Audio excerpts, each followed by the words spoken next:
नमस्कार, स्वागत है आपका चुनाव आज तक पर। मैं हूं रवीश पाल सिंह। मध्य प्रदेश में तीसरे चरण के मतदान में 9 सीटों पे कल वोटिंग हुई है और जो वोटिंग का आंकड़ा आया है वो कमोबेश 2019 लोकसभा चुनाव में तीसरे चरण में जो मतदान हुआ था उसके बराबर ही रहा है।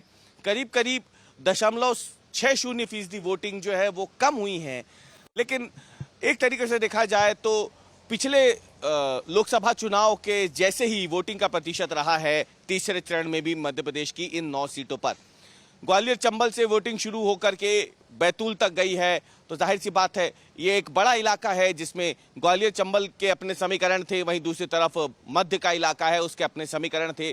तो इन तमाम चीज़ों पे मालवा का भी इलाका आ जाता है, लेकिन राजगढ़ अगर देखा जाए तो मध्य और मालवा दोनों से मिलकर के बना है। समीकरण भले ही अलग हों, लेकिन वोटिंग का जो ये परसेंटेज है 2019 के मुकाबले अगर देखा जाए तो इसमें बहुत ज़्यादा अंतर नहीं है। राजनीतिक विश्लेषक इसे बता रहे हैं कि जस की तस स्थिति बने रहने की पूरी संभावना इस तीसरे चरण के बाद दिख रही है। यानी ये 9 सीटें जो पहले से ही भाजपा के पास थी, भाजपा इनमें से ज़्यादातर सीटें अपने ही पास रखने में कामयाब हो जाएगी। ज़्यादातर इसलिए बोल रहे हैं क्योंकि राजगढ़ सीट पे मुकाबला दिलचस्प हो गया है।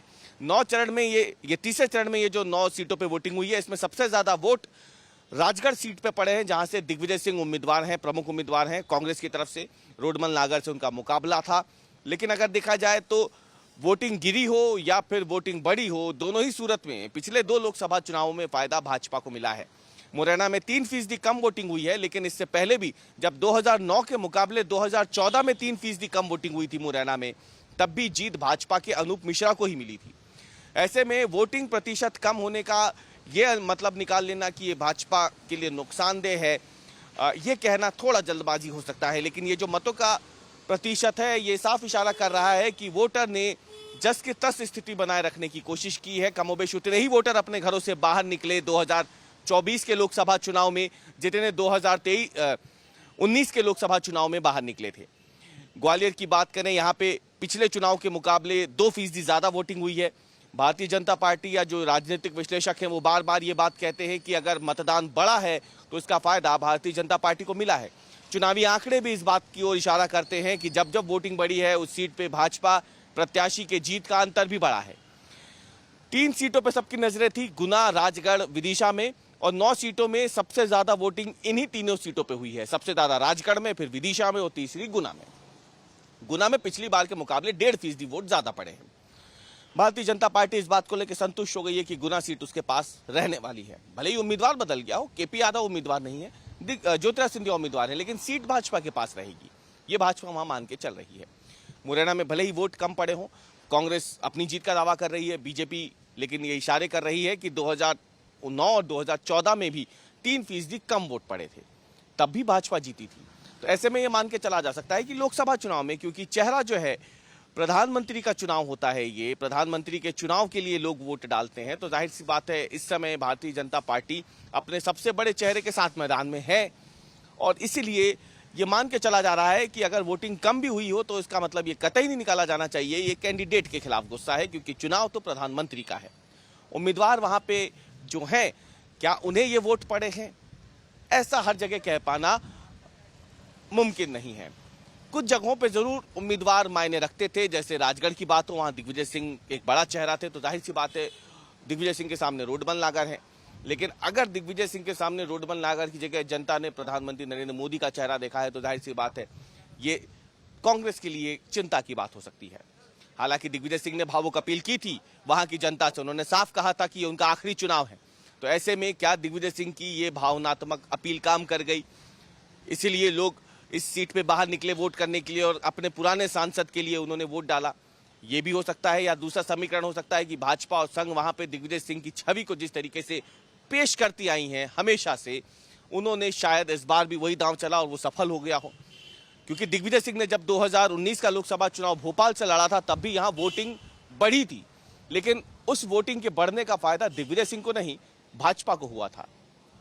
राजगढ़ में भी दिग्विजय सिंह गए तो वहां पे वोटिंग तो बढ़ी है, लेकिन इसका फायदा क्या पिछली बार की तरह भाजपा ले जाएगी, ये भी हो सकता है। तो समीकरण दोनों तरफ बन रहे हैं, इसलिए राजगढ़ सीट पे सबकी नजरें टिकी हुई है।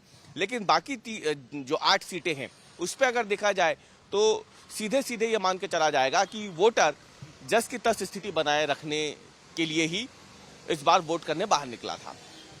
हाल ही में जब विधानसभा चुनाव हुए थे 2023 में, तो अगर आप देखें उस वक्त जो चुनाव के नतीजे रहे थे, कमोबेश उन सीटों पे अभी भी जब वोट पड़ा है तो कोई बहुत ज्यादा अंतर वोटिंग का नहीं आया है। कुछ एक सीटों पे जरूर बहुत ज्यादा मतदान कम हुआ, जैसे मुरैना की दिमनी सीट से, जहां से नरेंद्र सिंह तोमर ने विधानसभा चुनाव लड़ा था, वहां करीब 15 से 17% कम वोटिंग हुई है, अगर हम विधानसभा की बात करते हैं, दिमनी विधानसभा की।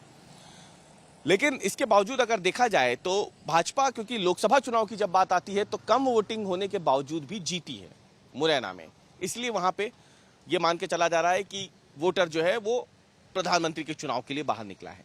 वही स्थिति ज्यादातर सीटों पे देखने को मिली है। तो इन 9 सीटों पे, जो तीसरे चरण की 9 सीटें हैं जहां पे मतदान हुआ है, इसमें अगर देखा जाए तो 6 से 7 सीटें ऐसी हैं जहां पे भारतीय जनता पार्टी पूरी तरीके से अपनी जीत अब सुनिश्चित मान के चल रही है। राजगढ़ सीट पे, मुरैना सीट पे जरूर बीजेपी डामाडोल स्थिति में दिख रही है, लेकिन इसके बावजूद बीजेपी ये मान के चल रही है कि यहाँ पे जो वोटिंग हुई है वो कहीं ना कहीं बीजेपी के कामों पे मोहर है, प्रधानमंत्री नरेंद्र मोदी की गारंटी पे मोहर है। लेकिन हमें 4 जून तक का इंतजार करना होगा। अभी चौथे चरण का मतदान बाकी है, जब मालवा निमाड़ की सभी सीटों पे वोटिंग होगी। इनमें प्रमुख सीटें हैं उज्जैन, इंदौर, रतलाम, धार, खंडवा, खरगोन, इन तमाम जगहों पे वोटिंग होनी है, बड़वानी है। तो ऐसे में देखना ये है, देवास है, देखना ये है कि आखिरकार अब जब जनता जाएगी तो फिर जनता यहाँ पे वोट जो अब तक डले हैं, जिस तरीके से वोटिंग पैटर्न रहा है, उसके बाद जनता क्या ये मान के चलेगी कि वो जो वोट डालने निकली है वो प्रधानमंत्री के चुनाव के लिए है, या फिर वाकई स्थानीय उम्मीदवार का चेहरा जनता के लिए कोई मायने रखता है लोकसभा चुनाव में। ये 4 जून को ही मालूम होगा जब चुनावी नतीजे आएंगे। लेकिन अगर हम तीसरे चरण का विश्लेषण करें, जिसमें एमपी की 9 सीटों पर मतदान हुआ था, तो ये साफ है कि मध्य प्रदेश की 9 लोकसभा सीटों की जनता जो है वो यथास्थिति बनाए रखने के लिए ही अपने घरों से बाहर निकली थी।